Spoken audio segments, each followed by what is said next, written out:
अब बात करेंगे नॉर्थ ईस्ट के टॉयलेट की। अगर किसी घर में नॉर्थ ईस्ट में टॉयलेट है तो ये भी बहुत ही इनऑस्पिशियस है। उस घर में हेल्थ इश्यूज़ आते ही रहेंगे, मेडिसिन्स चलती ही रहेंगी,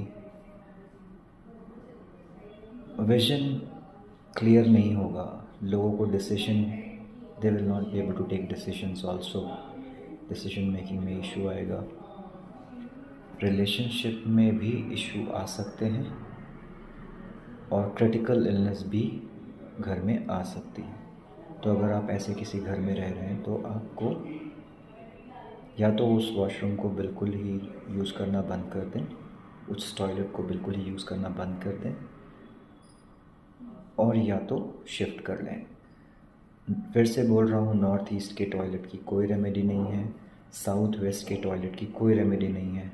जो भी दे रहा है इट इज़ इनकरेक्ट। वैदिक वास्तुशास्त्र में इसके लिए कोई रेमेडी नहीं है और ये काम भी नहीं करती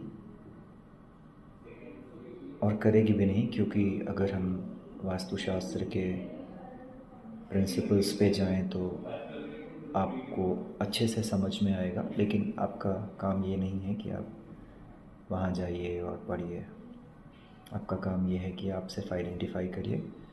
और अगर किसी घर में ये प्रॉब्लम्स दिख रही हैं, आप नोटिस करना, आप कोशिश करना कि आप घर के सेंटर में जाके एक कंपास का यूज़ करके डायरेक्शन पता करने की कोशिश करिए।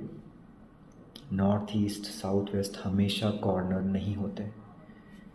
एक बहुत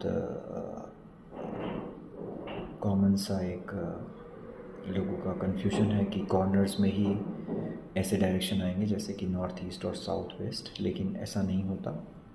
अगर घर टिल्टेड है तो ये डायरेक्शंस डिफरेंट हो सकते हैं।